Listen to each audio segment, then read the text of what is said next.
So, how did you actually find out about ASMR? So, I believe there was a day, I don't remember this day, but I experienced ASMR and I remember thinking to myself, I've got to find out what this feeling is because I've had it since I was a kid and, there's just no one I can talk to about it. So I went into Google and I'm pretty sure I searched what are these tingling sensations that I feel down my spine, in my head. The search results came up with some YouTube videos, and I don't remember exactly which video I watched first, but I remember thinking at the time, this was just for me. This was just wow. Someone tapping on a on a wooden box. This is perfect. This is a new side of YouTube I've never seen before because, I mean, actually ASMR is something that opened me up to watching YouTube in the first place. I didn't even watch YouTube before because for me it was just for really loud, extroverted people who were very entertaining and, just not what I was really. But anyway, I found this ASMR community and it helped me get to sleep at night. I think I used it for more than just going to sleep and relaxing though. I think at the time when I was watching it, I was quite lonely. Mhm. So one of the things that I didn't even realize I was getting from that was this interaction, this more, because what you find with ASMR is that most people are quite, they're a bit more nurturing towards the viewer, or they Mhm. can be, and it creates this connection that Absolutely. you don't really see that in other videos, or at least you do. But ASMR was definitely one of the first videos I'd seen that in. So I think that was my way in, and I've basically been a part of the ASMR YouTube community since. And how long ago was that, you think? Oh goodness, that would have been in college, so that would have been about 7 years ago. I don't even know. It's a long time. Wow. Yeah. So that would have been That was at the very beginning. Like I was watching Gentle Whispering from like basically the beginning of her channel, but real. maybe a little bit into it though, because I think that's even more than 7 years. I don't even know. Well, yeah, I mean, I think they say now about 8 years ago, 9 years ago, it was like the whispering community. Like there wasn't even the acronym ASMR yet. Yeah, I think there was when I first started watching. They had come up with the ASMR acronym, but that was yeah, it must have still been in the early stages. So you experience ASMR both as tingles and relaxation. Yes, I mean I would say that I get more relaxation from it than anything, especially if I watch videos. But one thing that's happened to me recently is that I've been noticing these tingles, so to speak, for different things. Like I made an Instagram post a couple of weeks ago talking about how I sometimes get these tingles when I'm energized, and it's a different type. It's not the ASMR type where you're because what I noticed about ASMR tingles is they're very calming, they're very relaxing, they make you want to go to sleep. You feel peaceful. Uh-huh. But and so I wouldn't call these new tingles that I'm experiencing ASMR, but still I've been noticing different types, and this one is more energized. It's a bit like frisson. Have you heard of frisson? I have not. So frisson is a type of tingle you get from music, I've and experienced that. yeah, I didn't know what it was though. yeah, it's called frisson, I think. And it's to me a bit more energized. It's a bit more of an energizing tingle than say ASMR is. It kind of makes you feel well energized. So No, I've totally been driving my car and was listening to like a rock song. mhm. And then right when the chorus hit, all of a sudden it felt like a jolt of electricity went down from like through my head Mhm. like through down through the seat, like bzzz, constant. Mhm. And I was like, what is this? Because I don't really get tingles from ASMR. Mm. So I was freaking out. I'm like, I'm having a heart attack or, Oh I, gosh. I was so, I was really afraid. And then once the chorus stopped, it was gone. So I was continuing to drive. And then I knew it was the music because the chorus hit again and it was like a switch. And I was like, now the second time it hit with the chorus, I was like, okay, this is really nice. Like, Yeah. I, I can get with this. Mhm. So, but then I never got, like, I've heard that song again, but I've never got it again. I don't know what, I don't know. Maybe I should have gone to a doctor. I don't know. No, I think it's funny because you can't always trace these things exactly what triggers it. But what I notice with music is if it touches me on an emotional level, if it feels like it speaks truth to me, if it feels like it makes me feel emotional. It makes me feel something deeper than just the base emotions in the day. Then it can sometimes cause this tingling sensation that makes you feel kind of light, kind of.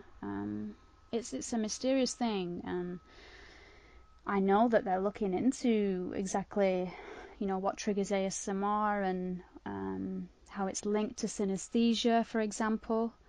Mm. And again, frisson comes into that because it's kind of, well, not necessarily. I'm not sure if it comes into things like synesthesia because I think everyone experiences frisson, but I'm not sure. But obviously with ASMR, not everyone experiences it, so it's really is an interesting thing. What is that? Sinus what? Synesthesia. Yeah, what is that?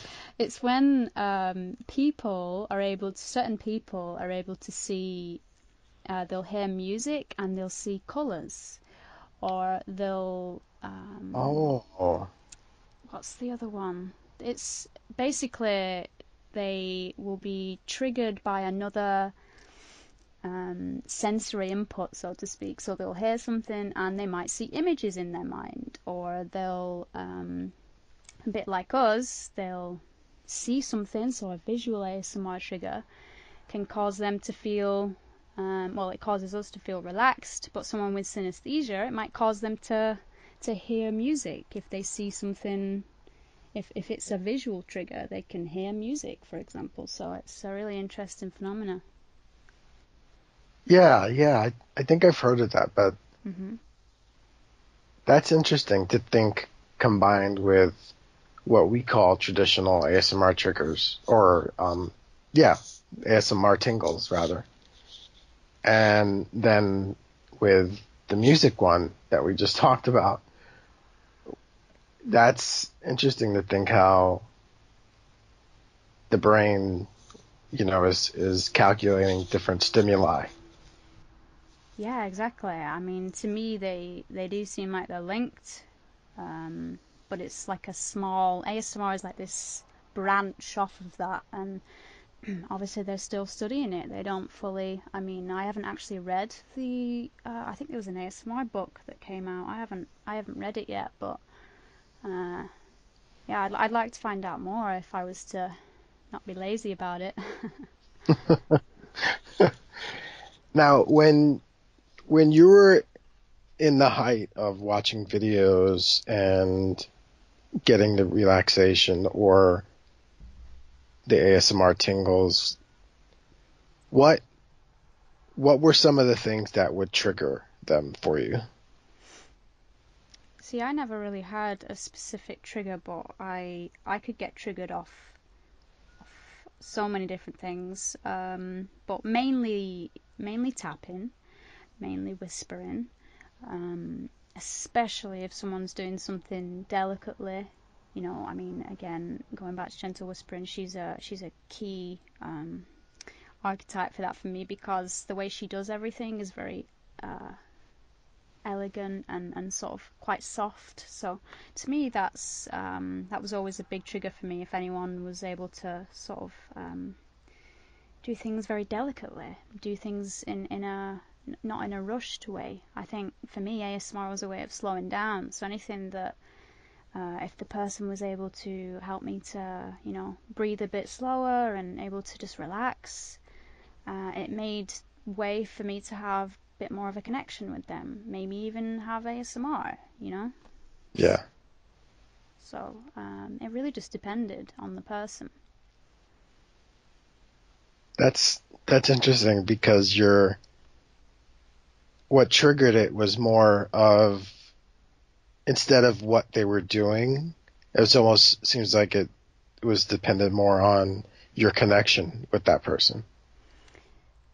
I think I can say that for half, like for the 50% of videos that I've watched, energy plays a big part in that, yes. Because if there's something I don't know, I guess if I'm not interested in the topic, then that will obviously not make me want to watch it, and therefore I might not get ASMR tingles or whatever. But I'd say that energy plays a big role in it for me, yeah. But the other 50% of the time, I might just be caught off guard, and I might just find a trigger that I didn't even know that I had. But usually it's just has a lot to do with the person for me, yeah.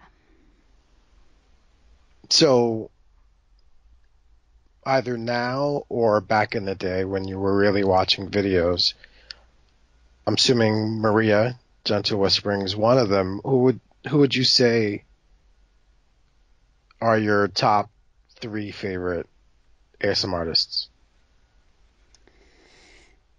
Well, I guess I would have to say Luna Nate, just because she's always stuck true to what I find the most interesting, which is spirituality. So for Mm. me, it's the simple fact of she's probably one of the only other ASMR artists that I was able to look to for a type of motivation pertaining to spiritual things, because to me they're linked, or at least I've always liked to try and link ASMR with spirituality. Some people don't prefer it, and I can't honestly say that even the videos that I make are able to, or I can't say that it's to do with spirituality that gives me ASMR, for example. But like I say, if I'm watching something that I find genuine depth to, and Mm. that I'm able to connect with, it helps a lot. The third ASMR artist, gosh, that's a tricky one. I might have to come back to that.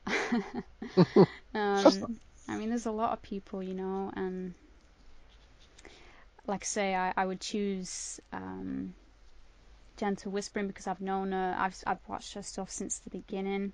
Um, Lunanate, I try to catch up with her videos as much as possible, but these days I don't really watch that much ASMR, and it's a shame. Right. But I actually find that with ASMR, it's all over YouTube. If you're looking in the right places, like art videos, for example, I watch a lot of art videos. Mm. They can sometimes trigger it for me, so it doesn't always have to be titled ASMR in order for me to find that sort of um, gentility, so to speak.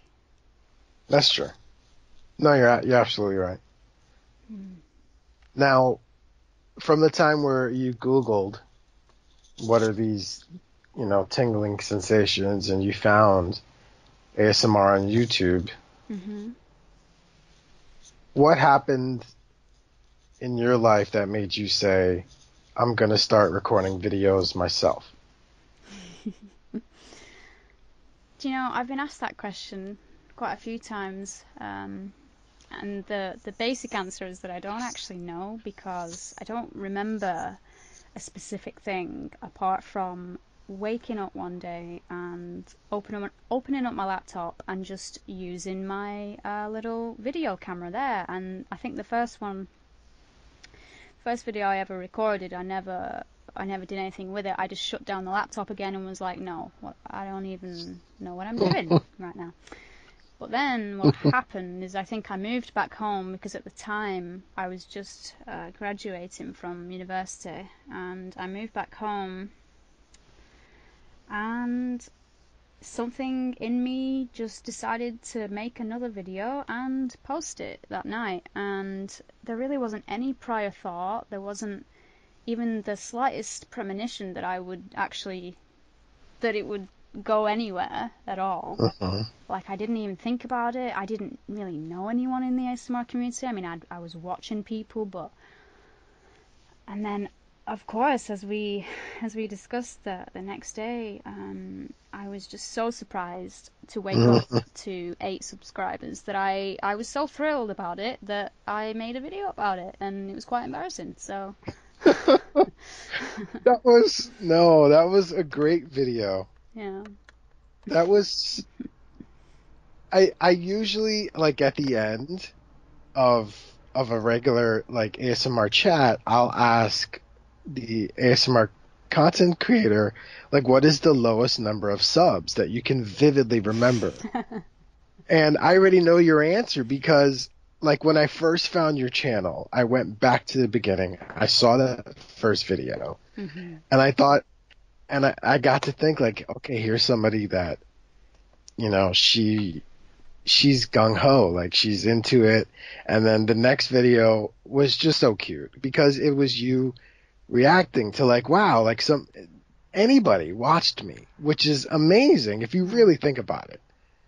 You know, like people took time and were searching and found you, and to actually sit down and watch a stranger on YouTube do this thing, and especially if it winds up helping you either get relaxed or tingles, is amazing. And that's what you portrayed. You were like, I have 8 subscribers and this is going to be great. And, you know, you were so excited. And that was so, like, I remember, because by that time, you know, I hadn't been watching you from day one, but I always like to go back, you know, to see how someone has progressed. But I remember specifically you, that first video and the second video was very touching to me as someone that was I didn't even choose to start myself doing ASMR. I was just a fan. Yeah. It was really cool. So yeah, don't feel bad about those those early videos. I think what it is you know, putting myself back into the mindset that I was in back then.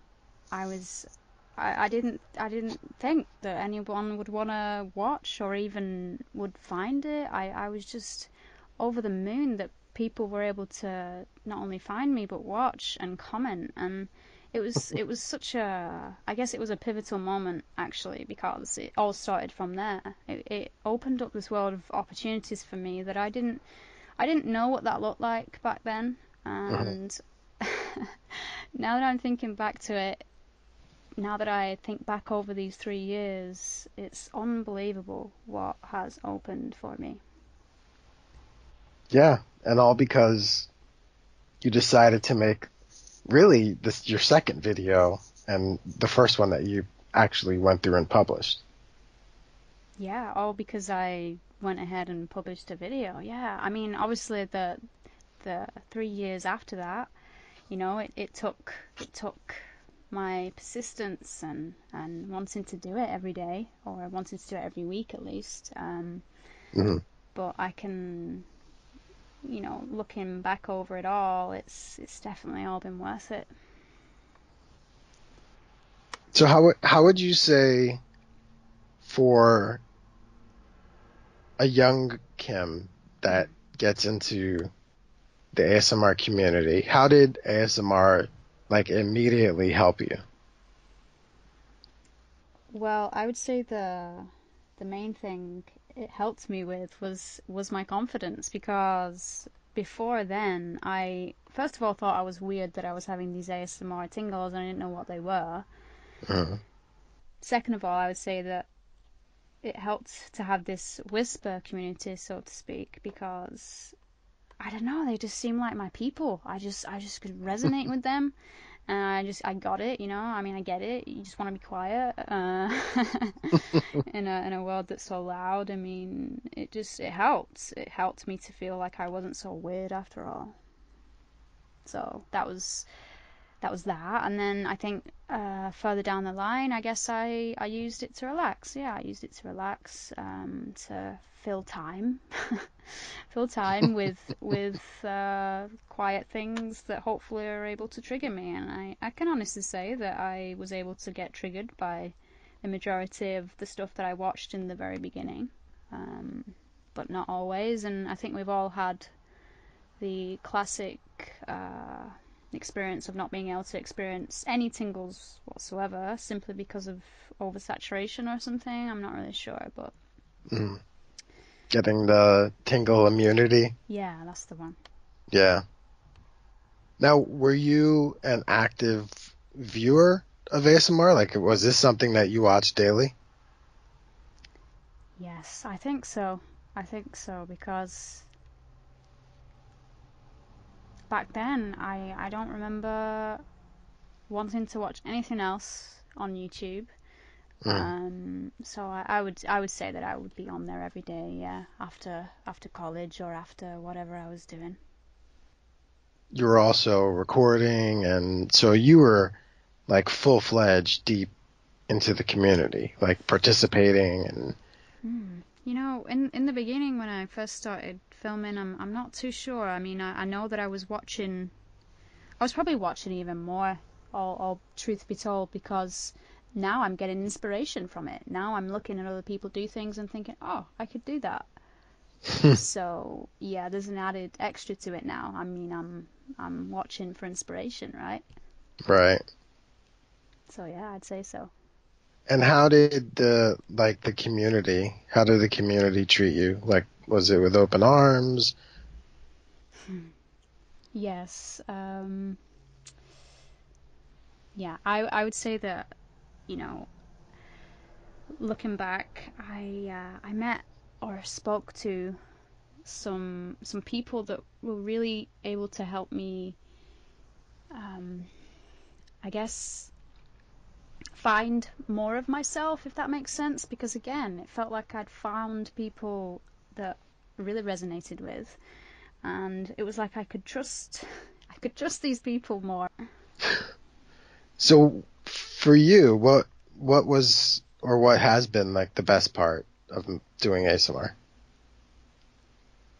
I think the best part is that it's opened up a world for me that I've been able to explore who I am, because in the beginning I started off with simple ASMR triggers, just tapping, etc. But then I moved on to introducing spirituality, and I was very nervous about doing that in the beginning because I'd tried to share that in my real life and hadn't really gotten anywhere with it, because I think at the time there just wasn't anyone in my circle that resonated with anything spiritual, and Mm. it was just the way it was. And then when I decided I wanted to, introduce this topic to my channel, it was met with mostly open arms. But whatever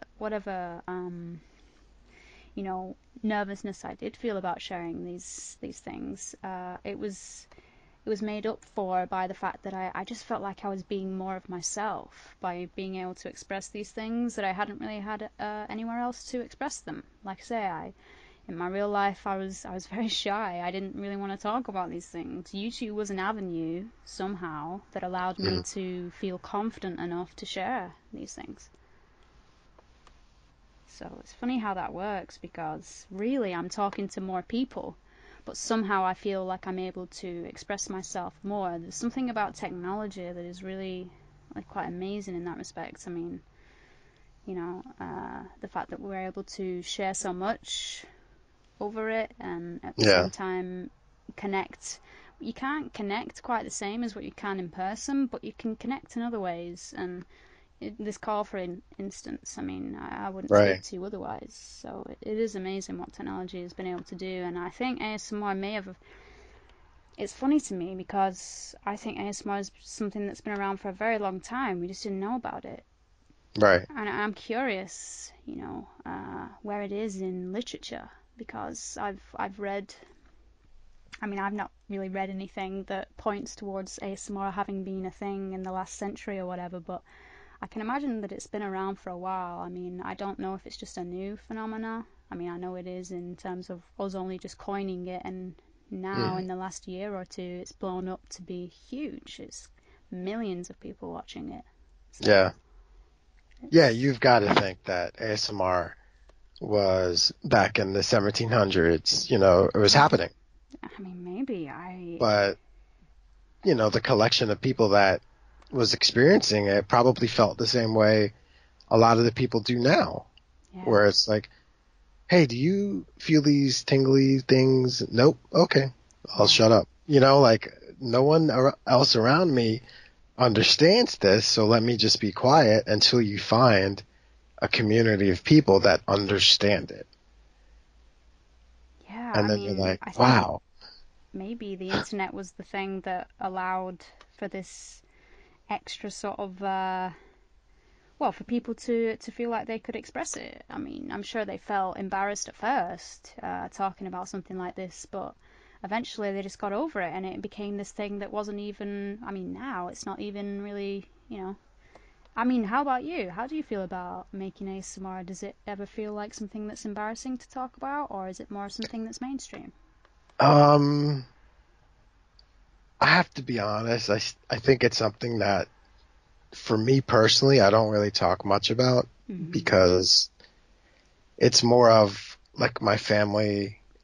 My family knows what I do, but it's like, are you still doing that YouTube thing? Yeah. Oh, okay.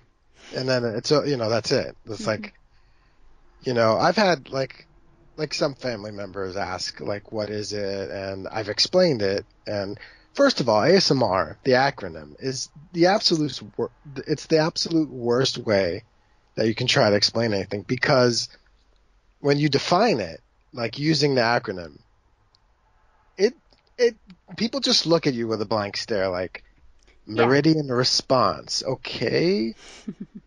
Like that doesn't help explain anything. So then you explain what tingles are, or that you can get relaxed from it, and then you just get the look like, okay. So Yes. that YouTube thing. Yeah, so I mean now you have, mainstream media covering it more, and you have famous people trying it out, Yeah. or bigger, big established regular YouTubers trying it out on a video. And yes, I did trying out with like air quotes. Yeah. Um, I really don't know how I feel about that, but I can appreciate that if someone famous doing ASMR allows people to accept it more, then I can appreciate that from them. But, mm, I mean, the way it's covered sometimes still feels like it's like I think some places that have covered ASMR, like whether it be a news article or a news program, Hmm. still kind of treat it like it should be hidden. They bring it out, but then it almost feels like they talk about it like it should be put or hidden back in the closet for a Yes. little bit longer. So, Yeah, I agree with that. I think personally, I've also had a hard time explaining ASMR over the years, and even wanting to bring it up.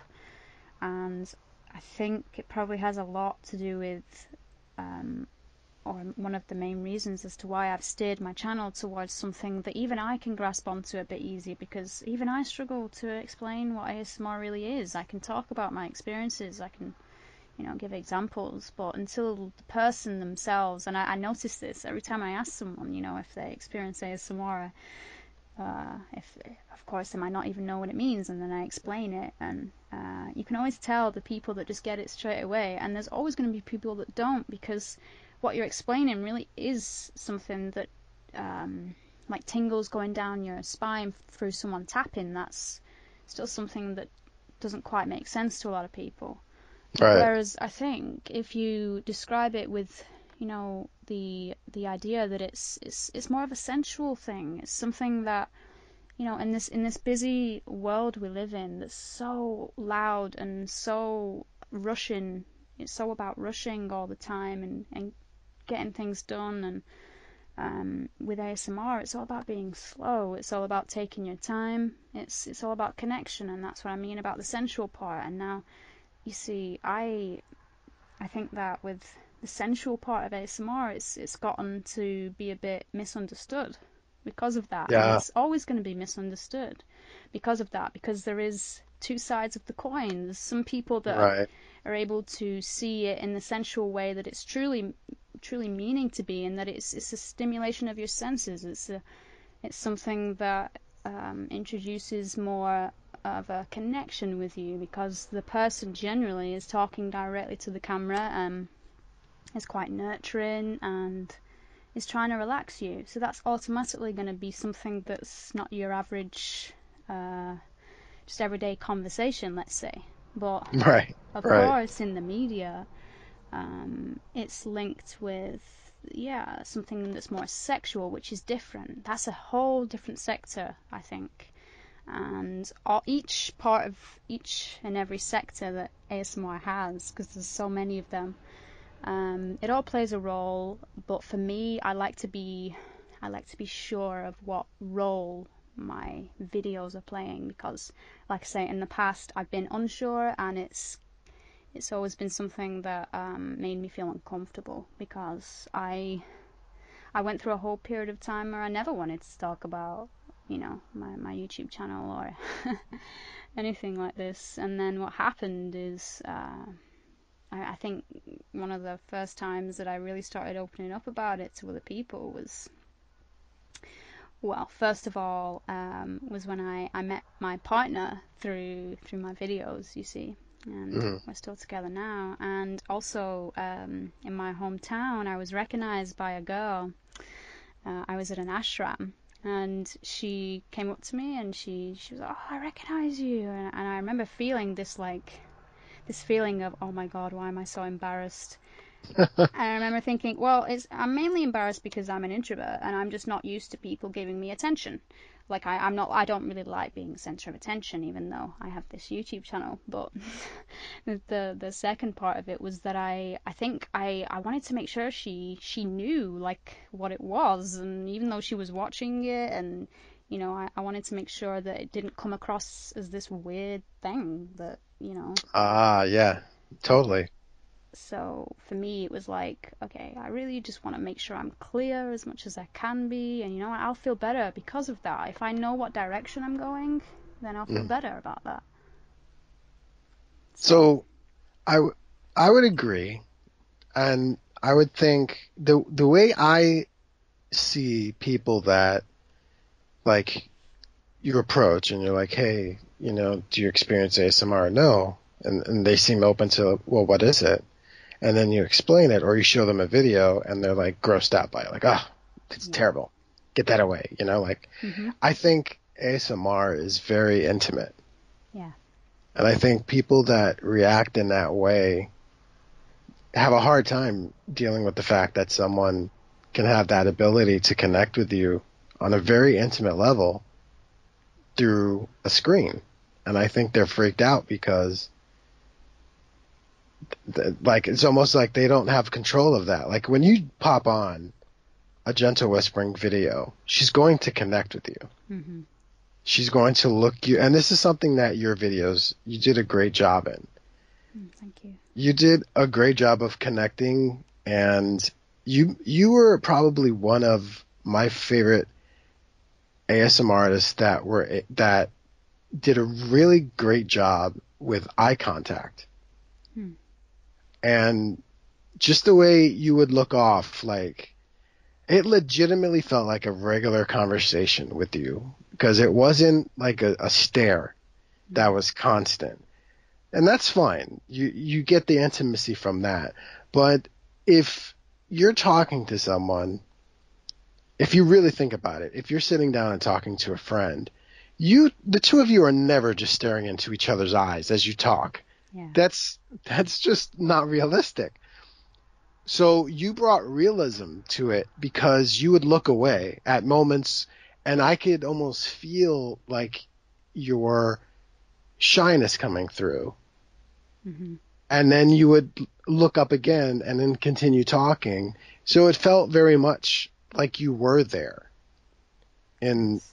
in the room. You know what I mean? So thank you for that, because I mean that's something that I think people to this day, artists to this day that make ASMR don't get. Like they don't always get that. They don't always click the way they could. And then of course you look at the fact that there are some with millions of subscribers. So obviously some people are connecting, but Yes. it's just the way you always came across. Like if I could show someone who doesn't understand ASMR and choose a video to try to explain it, I would probably choose one of your early ones, Hmm. because that would show them that you can have that intimacy, that connection, and not have it weird you out. Right. And that's, I mean, that to me is just why, like I told you before this, like I was really, really nervous talking to you, because I've looked up to you for quite some time and I've followed your journey, and I felt like, and because at times you disappeared, Hmm. but you always came back and you always let us know, like your family of subscribers. You always let us know what you were doing, why you did it. And like not everyone does that. Some people just, oh, I got to take some time off, guys. And then they come back like nothing happened, but you came back understanding that there were, tens and tens of thousands of people that were waiting for what you were going to say. Hmm.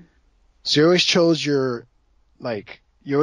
to cover it and discuss openly, what's been going on in your life. And I've always appreciated the hell out of that, because I really, I really see that as being super honest with people. And I really enjoy honesty, because I feel there's so much of, the mask that goes on Yes. today. And it could be in regular life, just in the world in general. But I think a lot of ASM artists have a mask on, and Hmm. that's okay, because they have to portray, their brand. Yes. And that day they may not want to do it or feel like doing it, but they have to, because they have a regiment to stick to. And, you know, hey, YouTube is now their life. That's their job. So much like other people look at their job, I'm sure that looking at or having YouTube as the job, you can wake up some days and just be like, I want to call out sick. Hmm. And so, and then but they put on the mask and they do their thing. And then I'm sure once they click, stop recording, that the mask comes off. And, I believe some people would be surprised what they see underneath. But for you, I never got that. Like I always felt that, even talking to you right now, I feel like though you've been on a spiritual journey, though you've been on all types of journeys over these last 3 years, Yeah. that your core is still the same girl that was so happy that 8 people subscribed to her account 3 years ago. Like I believe people's cores stay the same. I believe that you learn and then what sprouts from it changes. But like your core person, I think never changes. Like that core in you. Like I think I'm the same in my core. I think I'm the same 5-year-old kid that had his issues back then. Yeah. Like had his anxiety issues way back then. He didn't know what it was. And I didn't know I didn't know that anyone else, like all the other kids, didn't have anxiety and they didn't Mm. understand what I was going through. But like that core person, like I was still that caring kid and I'm still that caring kid now. Yeah, I And, mean, I think authenticity plays a huge role in, well, exactly what you're talking about. For me, authenticity is so close to being able to experience ASMR or not. I think it goes back to the energy, I was talking about with certain people. I just feel it. I feel their authenticity. I feel their sense of whether it's, really caring about the viewers. It's palpable. You can feel that stuff. mm, yeah, You know. totally. Now, I've asked you the best, so what would you say has been the worst part of doing ASMR all these years? Mm. Yeah. Well, I was thinking of it just when you were talking about my journey there because I was thinking, yeah, you're right. I started off in this really happy place, and then throughout the journey, I've learned so much. I've come across all different types of things that I've had to overcome or whatever. And I think one of the biggest things I've learned is to stay with who I am because it's been so easy to look at other creators and think that I'm doing something that is not worthwhile because it's not as popular or it's not as mainstream or any of these things. And it was, there's definitely moments where I've been in a lot of sort of angst and just Mm, self-doubt because I'm not necessarily doing something that other people are able to find as well, I guess it is. It's that idea of doing something that's more mainstream. I never wanted to do mainstream, and I would try it, and I would make a video of it, and sure, it might go well, but there would just be something in me that felt wrong, that felt like it wasn't really what I was meant to be doing. Whatever mm, it was that I was meant to be doing, I needed to come back to that. And the hardest part of all of this was trying to come back to that every single time because you probably know as well as I do, as soon as you start looking on YouTube, you get involved in other people's lives, and it's like this voyeurism aspect where you're just looking at what they're giving to you in a video, yeah, and it's something that makes you question yourself whether am I as good as that person, am I yeah. as interesting as that person. And that's the whole point, is that if as long as I'm sticking true to my message, I don't need to worry about being anything. I can just be me, and it's not been an easy process. I've had so many days or nights of just like tearing my hair apart, like how do I work this thing, how do I figure it out for myself. And it's always been to come back to my authenticity. What is it I want to put out there? Why do I want to do that? What is the message? I always think about those things. So when you say that you struggle with the mainstream, you're talking about like what would be considered the mainstream ASMR that's out there, right? Yeah, I guess the things that are most popular. Right. And that's something you struggled with from day one, you think? Well, I guess what it was for me is that I was seeing how ASMR was growing, and I was wanting to grow along with it, and I was doing, but there was like a lull in my growth. And for a long period of time, I kept thinking, maybe I should just do that. I should just do what everyone else is doing. Why am I not doing that? And I would try it Mm, out, and I would just not feel good about it. So I said to myself, you can't win both ways. You can't do the thing, try to be like that and expect that it's going to work, because it doesn't. You've tried it already. And so yeah, for me, I think what it was is that I'm not a mainstream person anyways. I like things that are very niche, right? right. And it was that the hardest grapple I had was with myself, was with trying to change myself in order to conform. And yeah, I definitely sent myself down all types of stresses and worries. But I eventually came back to where I am now, and as you probably notice, I find most of my joy out in nature, and that's why a lot of my videos these days are ASMR out in nature because it's my favorite Yeah. thing in the whole wide world. So No, absolutely. Yeah, like it's funny because I was picturing, as you were saying, like, I'm not mainstream. Like, I enjoy the niche. hmm You can't get more niche than ASMR in general, right? oh So, yeah, it's true. but being in ASMR, that was still very mainstream to you. So you wanted, like, you were more comfortable in the corner. I don't mean this in a bad way, Uh-huh. but like in the niche within the niche. So, like, you went into your corner of ASMR, which already is a very small room, and you found yourself. And I think that's very, very, very, very cool.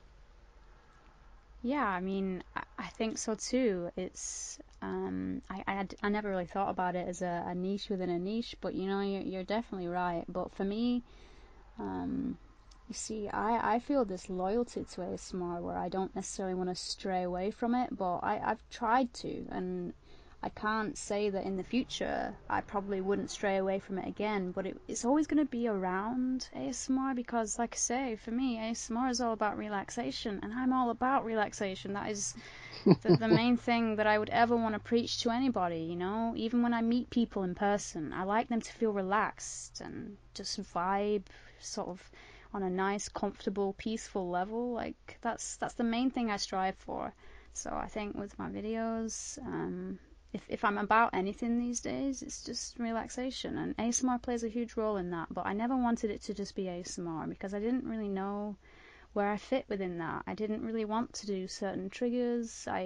In fact, I've always been terrible at taking on people's requests. Like Oh, I just yes. do whatever I want to do, and usually it's something that isn't requested, and I've just never been very good at that. So No, I totally get that. yeah. Now, at any point, have you faced like the scary, or have you had any scary parts while doing ASMR? Scary parts. Yes, 100%. I've had some. You see, if I'm to explain something, it's that I've been very open on my channel throughout the years, and I've Yes. talked about a lot of things. I've talked about my past, and I've talked about. I've been very open. I've been very open. Mhm. I don't think there's much. And again, you know what I was saying before. I also did Twitch in the past, and so whatever I didn't say on YouTube, count on me saying it in over at Twitch because I just have this stream of information I want to get through, and for some reason I've always been more open than not. I say open, that's not actually the case. I mean, to meet me in person, I'm quite reserved, but once I feel comfortable, I'm quite a open person, and over the years, I try to reel that in a little bit because yeah, for sure. Sometimes it wasn't always the best feeling to have your whole life out on the internet, you know, like Yeah. everything that you've done, everywhere you've been. It's a bit scary. So I've had to reel that in, and I'm pretty comfortable at where I'm at now. Mm. But there's been times in the past where, well, I just felt very just full of anxiety and just not wanting to even look at comments or whatever, you know, just you name it. I've been through all of it. So we were talking before I hit record, and you reminded me that you did, and you just brought it up, that you did jump to Twitch and start doing some of your things there. And I do recall that now because I remember watching a live stream of yours where Mm-hmm. you were painting Oh, yes. something, and it was a very small room, and you had a window like right off the camera, and the sun would blare in, Yeah. And I remember you like I remember you like apologizing for the size of the room because like the way you had to like you wanted to be on camera, but you also wanted us to see what the what you were doing. So Yes. yeah, I totally remember that. So you were one of the, and we talked about it also. Yes, there have been people that have done ASMR on Twitch for years. I know people that have done ASMR on Twitch for like 5, 6 years that have never actually ventured over to YouTube. That they only do ASMR live. Yeah.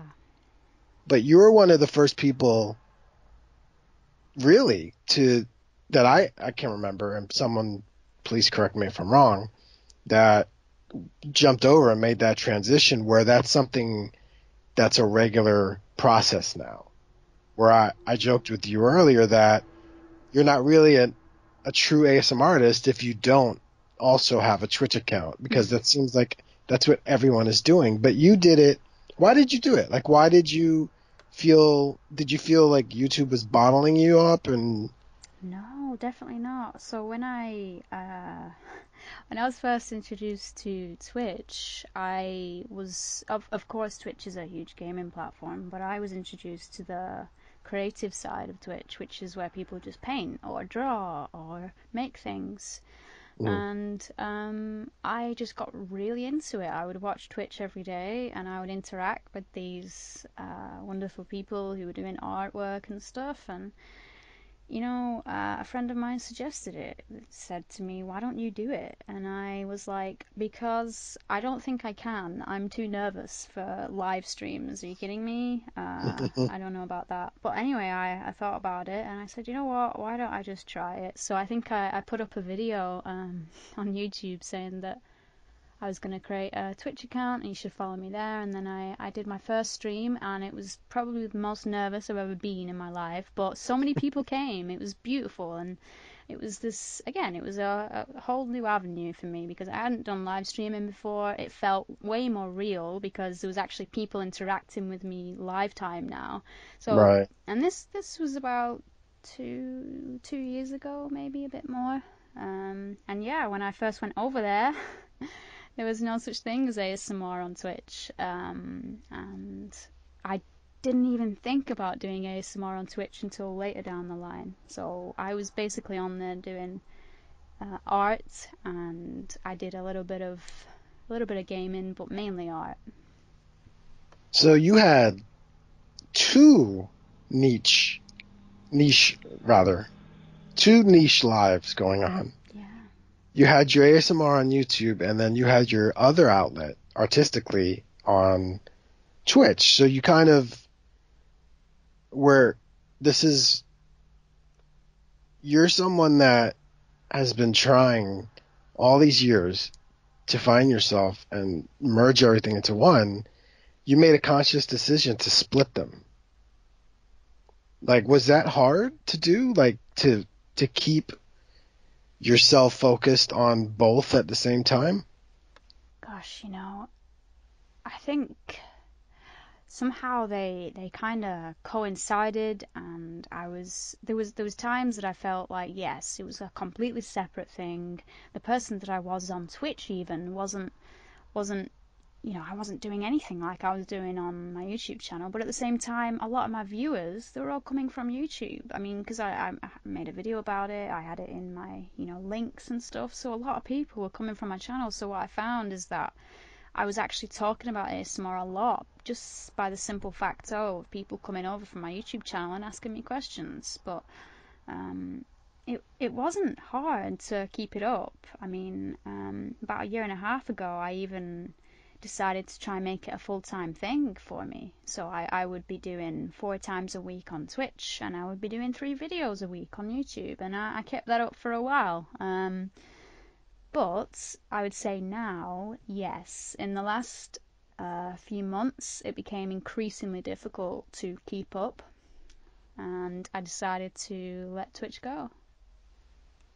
Was that a hard decision to make? Yes, very hard. I didn't really want to. I still had a lot of joy from it, but I also felt like it wasn't really what I wanted.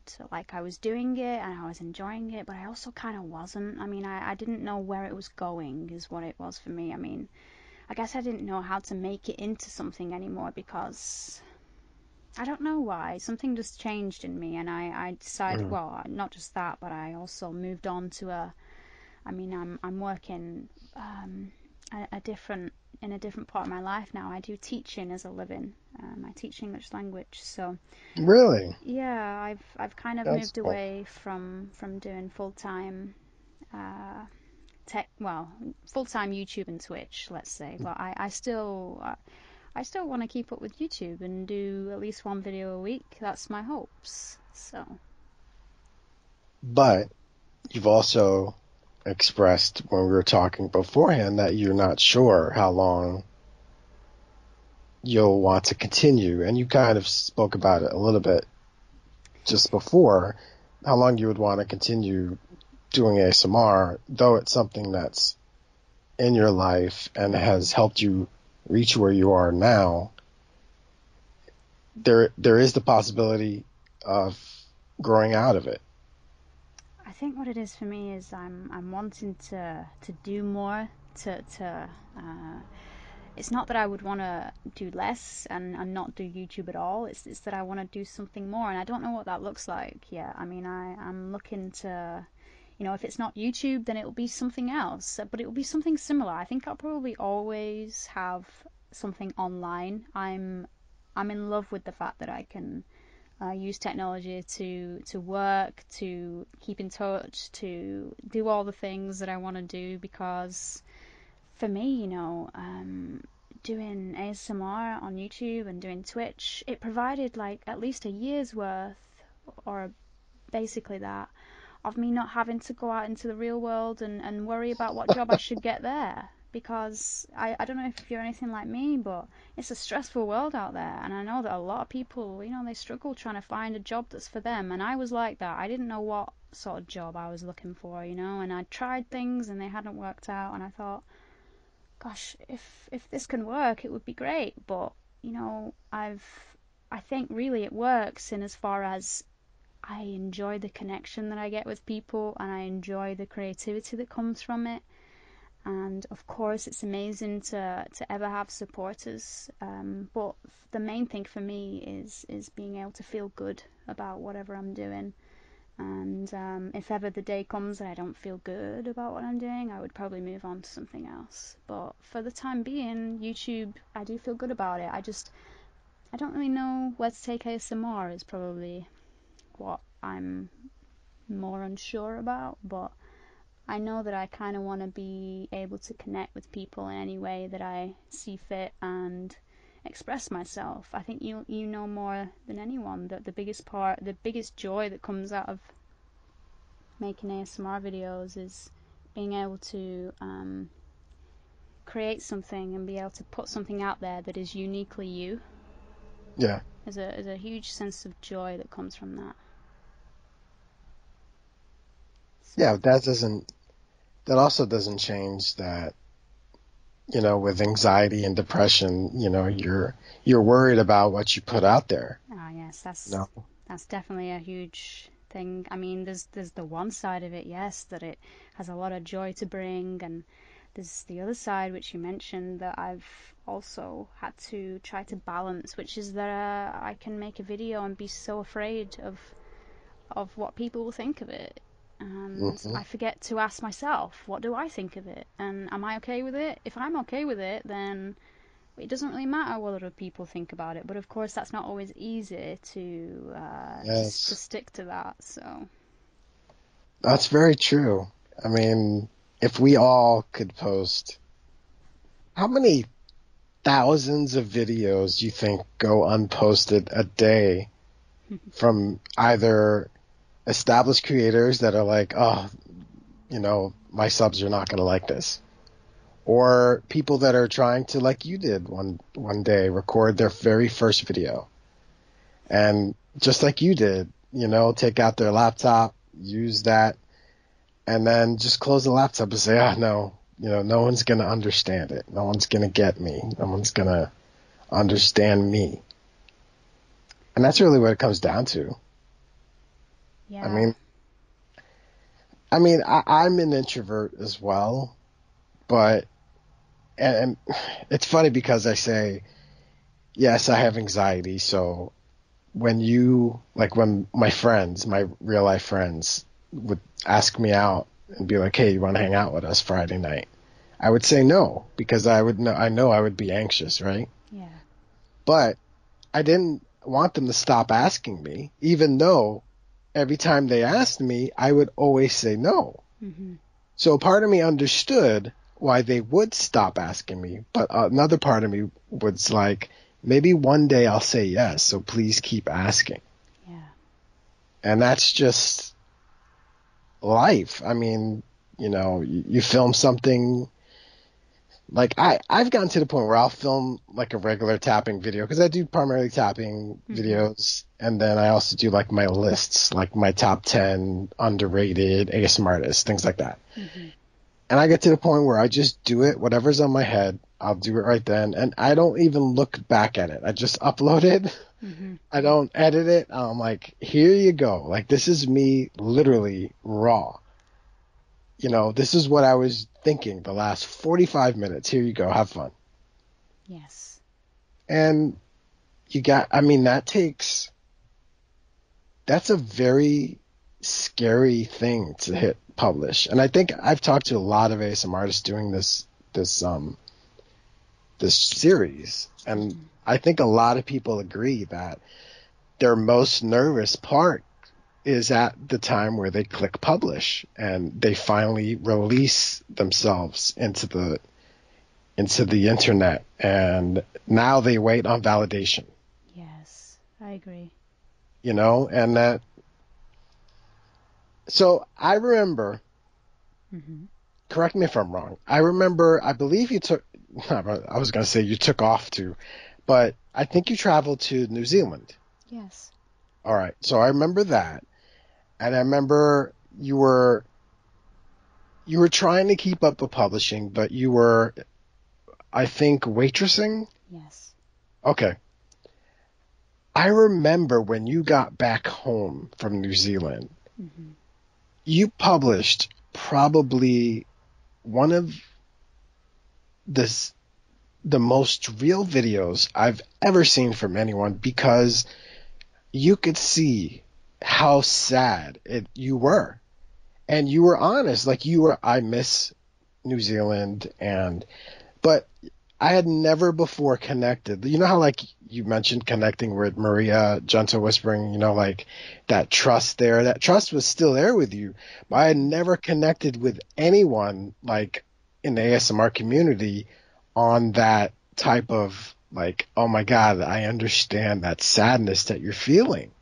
Like I wanted to, if I could have gone through the screen and hugged you, I would have hugged you Mhm.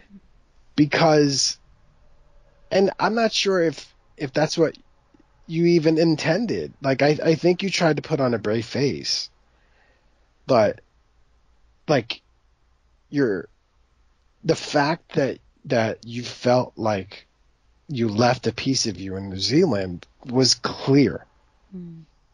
and it just shined through, and I was just like, I remember like tearing up, and I'm like, oh my God, like go back, like what are you doing, like. So thank you for that, for taking that journey, obviously, which is no small thing. You were a young woman Mhm. going many, many miles away from home alone. Yes.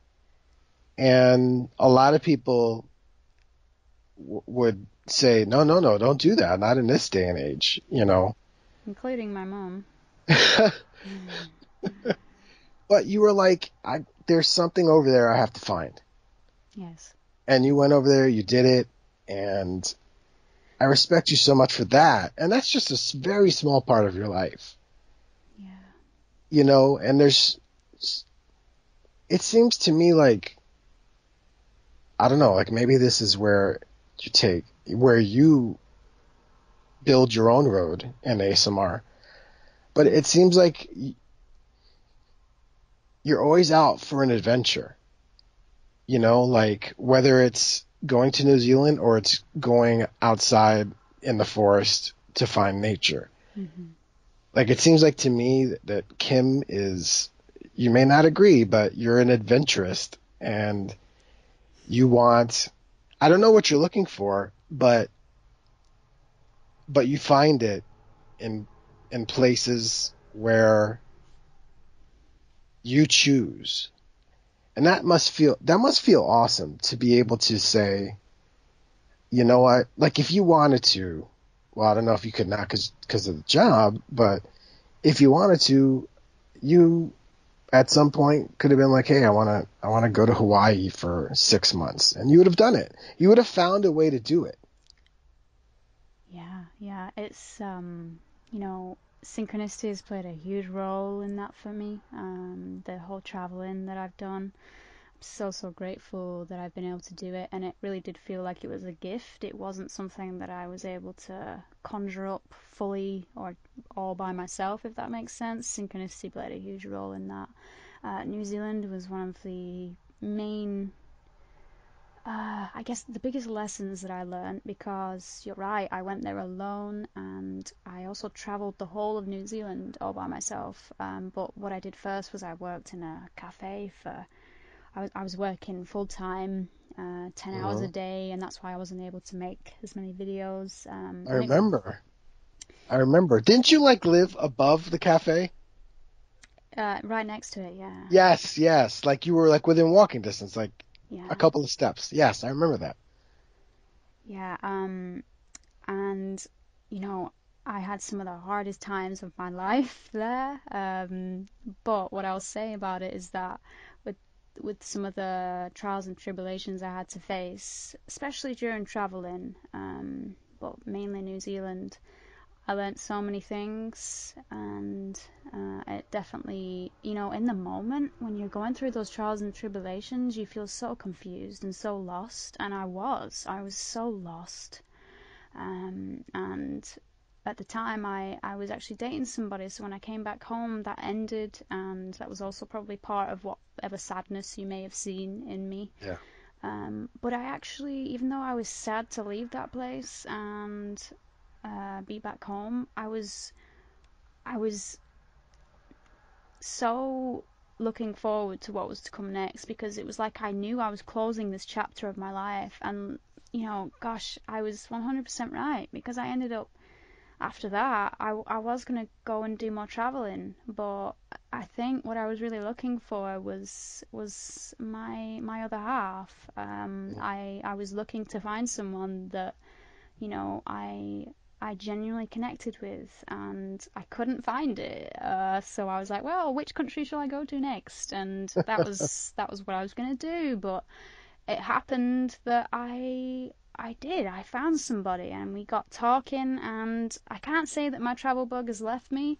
I definitely want to still go on more adventures, but for the time being, I feel much more settled than I did back in those days. Because back in those days, I was all about moving and just getting away and just running. It was kind of like I was running away from my life a little bit, because I didn't want to stay and just do what everyone else was doing. I wanted to go out and find myself. And I can't say that I found myself in those moments, but afterwards, when I put all the pieces of the puzzle together, I felt a peace within me.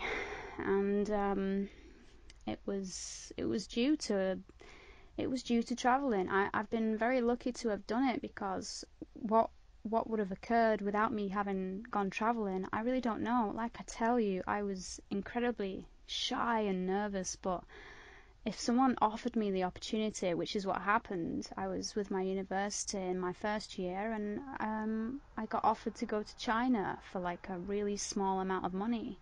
They were doing a bursary scheme, and that was the beginning of me going traveling by myself.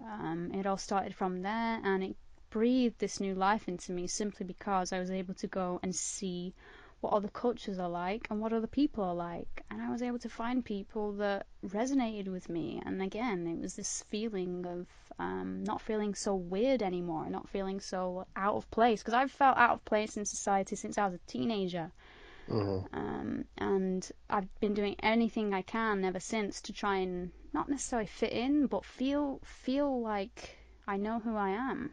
So traveling helps with that very much, but I can't say it's where everything happened. A lot of the things that occurred to me and came into place were when I was home. Like it all kind of just made sense after a while, because whilst I was going through that stuff, whilst I was Hmm. there working as a waitress, it was hard. It was some of the hardest times of my life, to be honest, because I was just so far away from anything that I Right. knew. And yeah, it wasn't easy for me, but eventually, I learned from it, and it all makes sense to me now. You know what's funny? Because I was just thinking about while you were talking about it, like I can relate with feeling out of place. Hmm. Even though I have a very loving family, and I've had over the years very, very caring friends that, for whatever reason, probably because of myself, the friendship has dwindled. Okay. But I could see going to like Tokyo or going to a foreign land so that my feeling out of place is controlled by me. Because Hmm. then I would literally be out of place in a foreign land. So I would feel more at home by being out of place because I chose that. Does that make sense? It does make sense. Okay. And is that something that you think that you were like subconsciously doing? Like, hey, I don't feel like I feel out of place here at home, so let me like you said, you kind of said like let me run away from life, but you put yourself in a position almost where it matched how you felt. I think there's something deep inside of me that just wanted to know that I could do it, because in every other avenue of my life, I was feeling like I couldn't do things. I was feeling like I wasn't able to do the simple things like hold down a 9 to 5 job. I just felt like I don't know, something wrong with me or whatever. But then I decided, well, if I'm going to get a job, then I'm going to try and do it in another country. And that's what the whole reckoning with being a waitress in New Zealand was. And Right. it's not like it's really all that different to, say, waitressing in England. But I think what it was is that I was really keen on meeting more people that had some sort of traveling mentality, because from what I'd Mhm. seen so far, it was that people who were into traveling, or some people that were into traveling, just tended to have this more open mind. And I just generally like to spend time with people that have open minds. I mean, I like to discuss a whole array of topics. I like to be able to go into detail about things that are interesting to me. And in my hometown, growing up as a teenager, it was a very small place, and it was very cliquey, and I didn't really get along with most people. I felt out of place. So yeah, going back to your question, I'd say there was a sense of challenge in it for me, and I said to Mhm. myself, if you can do this, you've you've done good. And the other part of it was that somehow it made me feel like I was doing something, and that I was worthwhile, so to speak, because even though I don't seem to have this confidence in everyday life, well, so what? I can go and travel the whole country all by myself, and feel good about it because I'm able to do it. I mean, don't get me wrong, there was. It's funny because my mum just called me the day. I called my mum, and she was telling me how she's so glad I'm not in New Zealand anymore, because there's just been a girl that's been attacked or whatever, and she was doing the exact same thing as me. She was traveling around, and Uh, she got picked up by somebody, and that was my mum's worst nightmare, of course. But so I'm very very grateful that I was safe the whole time I was there. Because that is one thing to be aware of, is when you go traveling, you really got to keep your wits about you. well, yeah. Yeah.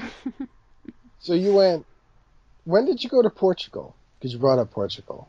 So it was around the time that I started Twitch, actually. So that would have been 2.5 years ago. All right, so it was after you. So it was New Zealand and then Portugal. So it was Portugal, then New Zealand. Oh, okay. Hmm. And those are the only two countries that you went to? Um, 'Cause I want to say, did you ever come to like North America, like to yeah, I Canada? came to. So what happened is after New Zealand, Uh-huh. I came to stay with a friend in USA, in Okay. Maryland, and then I flew from there after a couple of weeks to Tokyo because my brother lives there and he was getting married. Oh, wow. So Yeah. I do remember you coming to the States. I thought it was Canada for some reason, but I remember you coming to the States. yeah, I'm actually in Canada now. That's probably why. Oh, okay. All Yeah. right, so you're not in the UK anymore. Nope. Is Sorry, I'm not sure about that. well, my Amazon doesn't believe what you're saying apparently. That's funny. Yeah, I came here in gosh, was it June? June, July, maybe time. So a few months ago. But I've been back and forth because my partner lives here. So for the time being, it's where I'm at. That's awesome. So, and your partner, I believe you said, was someone that watched you. Yes. Okay. Well, um, as far as I know, he didn't watch me for all that long until he reached out. But when he reached out, we were kind of just friendly. Mhm. And then what happened is that he told me he had feelings for me, and I actually decided that I didn't want that. I was, I think, a bit afraid at the time and not really too sure about it. And I remember hearing my dad's voice in the back of my mind saying, I don't think you're gonna meet someone on YouTube. I think you're gonna meet someone in real life. So you should probably just you should probably just stick to that. And but anyway, I carried on talking to him, and he carried on talking to me, even though I told him I just wanted to be friends. So I was like, okay, so well, this is a good sign. And eventually I was just Skyping him all the time, and I came to meet him in Canada, and I guess the rest is history. So That's awesome. yeah, it is. I mean, to think that I I'm I met the love of my life through YouTube is kind of funny, really. I didn't think that's how it was going to happen, but I somehow feel, I mean, going back to what I was saying before, the idea that there's so many things that have happened ever since doing that first video. Well, Yeah. this is one of the major ones. I mean, I think some part of me was thinking that that might happen, that I might meet someone through YouTube, and I think a lot of people these days, that is kind of what happens for them, because they spend so much time on there. They're putting so much of who they are out there onto their YouTube channel. You're bound to Yeah. find someone that really resonates with you, and more so than that, you resonate with them. So Yeah. Not bad. yeah, I mean, it was definitely not what I was expecting, but Come on. You just said you were expecting it. well, I guess I was, but I didn't think I would. And like I say, in the beginning, I thought to myself, that's probably not a good idea. But Right. I came over to meet him, and yeah, it was different. So otherwise, we would never have met before. I mean, if I'd never done YouTube, so it's kind of funny how that occurs, really. And I'll go one further, that your previous traveling allowed you to realize that you don't like if you had never traveled and you took the trip to Canada, right? Yeah. You may have been enamored with the traveling of it, like the whole pomp and you know what I'm saying, like the whole act of taking a trip to go meet someone may have helped you fall for that person. But I don't think it did because you did a hell of a lot of traveling before that. So you knew that you can go somewhere and not necessarily have to fall in love with everyone that you know what I'm saying? Yeah, definitely. By the time that I got home from that flight from Japan, I thought to myself, "Do you know what? I'm not going anywhere for a while. This is too much." After a while, all the planes and the traveling, it's very tiring. So there comes a point where you definitely do get over the excitement sometimes, and you have to give it a bit of a buffer in time. And for sure, yeah, I'd already done my fair share of traveling, so I wasn't too worried about the fact that I wouldn't be doing too much more in the meantime. I mean, Canada itself has a lot to offer, so I'm hoping to travel around here first before I go anywhere else. And of course, I'm in between England and here, so that's good enough for me. What is synchronicity? Well, it's generally termed, I think it was Jung who first termed it, but generally termed as something that it's when something comes together and it's full of it's kind of like a meaningful coincidence. So events occur in your life and they seem to have some sort of they point to a meaningful. I'm not explaining it very well, so let me try and explain it from my point of view. Okay. I would say that synchronicity for me is when events have come together, things have happened that I could never have planned, and they seem so well put together that it could not simply just be coincidence. For me, it's something else, and that's the what synchronicity is termed as, when something happens to you that you think is more than just coincidence, and it is something that was meant to happen to you, and it has a deeper reason that you'll probably find out in the future. You know, when I'm going through difficult times in my life and I don't fully understand what's going on, usually I find that if I just give it a little bit of time, things eventually figure themselves out and I understand everything that happens. And I can think of many situations in my life that have been synchronicity. One being that my original name on YouTube was Kze Samar, and it happens to be my partner's last name. So Oh wow. yeah, we had a lot of synchronicity between us, and it's not that I used that as my way of saying, oh, here I found somebody, but certainly there was a lot of them, and I just kept thinking to myself, this is weird. I don't even know how I've managed to come across this much synchronicity, but yeah, it's a magical thing, truly.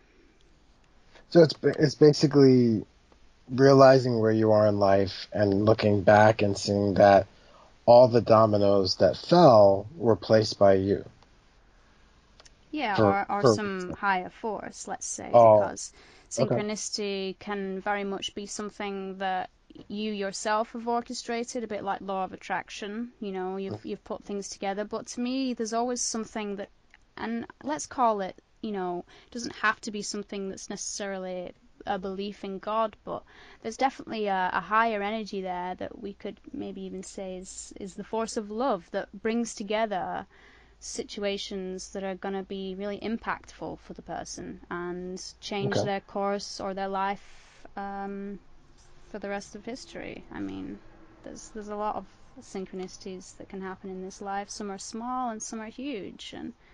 And yeah, for me, the word synchronicity is the first time I found it. I thought to myself, yes, that's what that thing is. This is what I've been experiencing. I'm so glad there's a word for this. That's amazing because you also felt that way when you found the acronym ASMR. Yeah. So like you've searched twice in your life and was like, what is this thing that I'm feeling? And twice you've hit on it. So that's really cool. Yeah, I once I get out of my own way, these things just tend to happen, and it's amazing that they do. I mean, Really? All right, so a young Kim makes the K's ASMR video. What spiritual journey did she start, and where are you now? That's a good question. It all started for me with basic. I think I introduced a little bit of spirituality through my videos, mainly through tarot.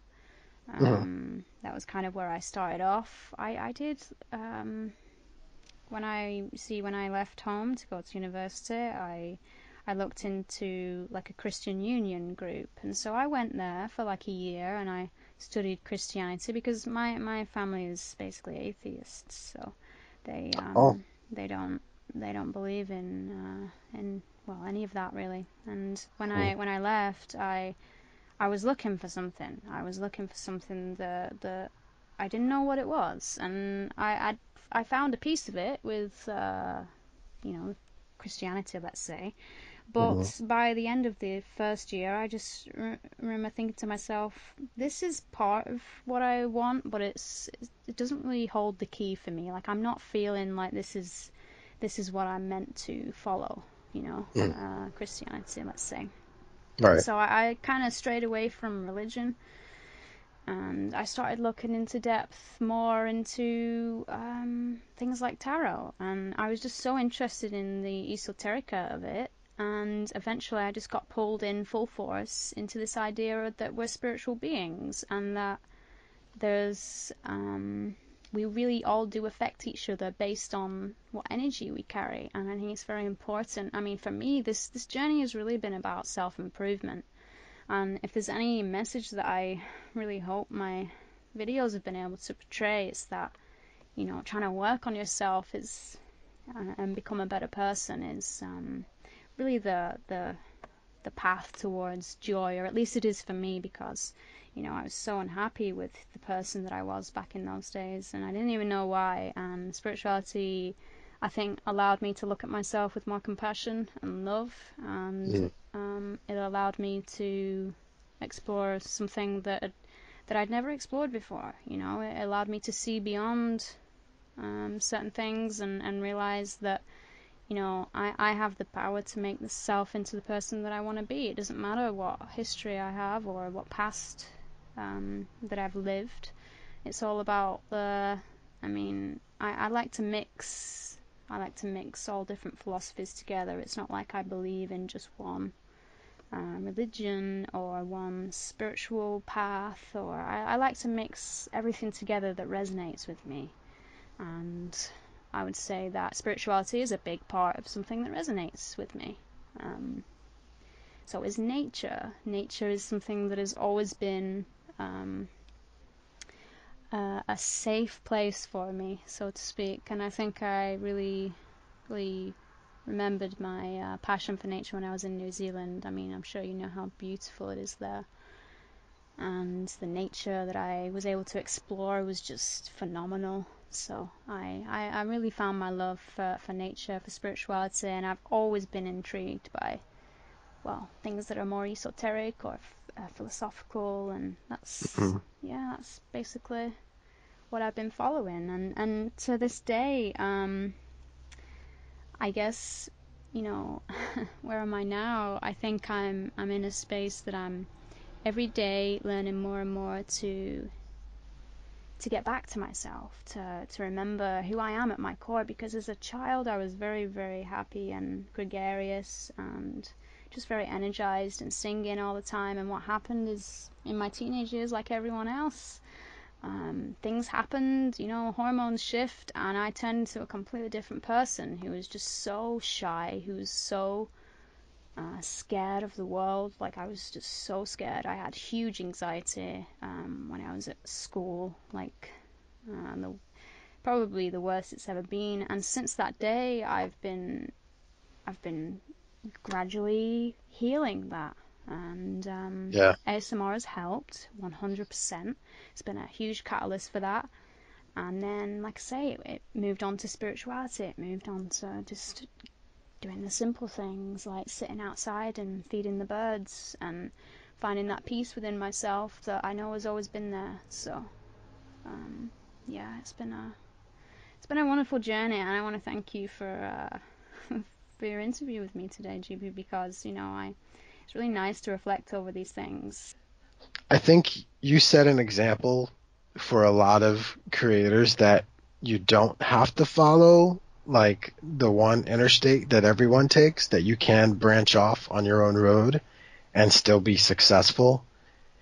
And it may not look like, or it may not match the success of others, but as long as you view it as being truthful to yourself and as long as you view it as a success, it is. 100%. I think the biggest thing I've learned up till now is to ask myself, am I happy? And it doesn't matter how much success I think anyone has, if they're not happy with what they're doing, or if they feel, like it's not something for them, then to me that's always been the main factor. And my success that I try to measure by now is, how do I feel? And I can honestly say that, the more love that I am able to open myself to and be able to express, because, being on the internet, you find yourself, as you say, putting on a mask because you're so afraid of what everyone else has to think about you and has to say. So for me, if I can feel comfortable with myself first and foremost, and then put out something that I'm interested in, I can just only hope that other people will be interested in it, and that's got to be enough, because I've spent a lot of time torturing myself over the fact that that's not enough. You've got to be successful. You've got to have numbers. You've got to have lots of money. But I've come to see that and as we've all heard before, money isn't everything, and numbers aren't everything, and popularity isn't everything.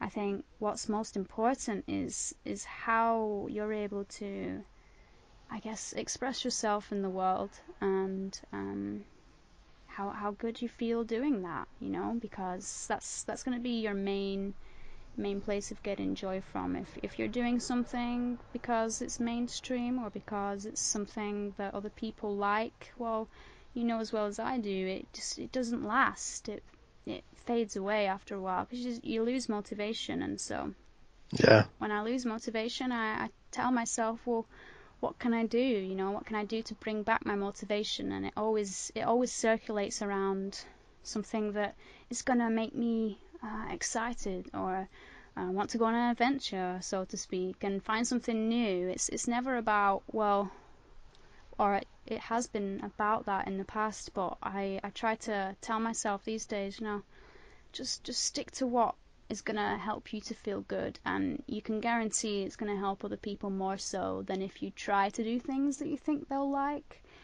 and at the same time you're not able to express yourself creatively anymore because you're giving away that power. And yeah, I think it is important for us to not compare ourselves to other people. Everyone is different. We're all here to share a different message, so it's important we do that.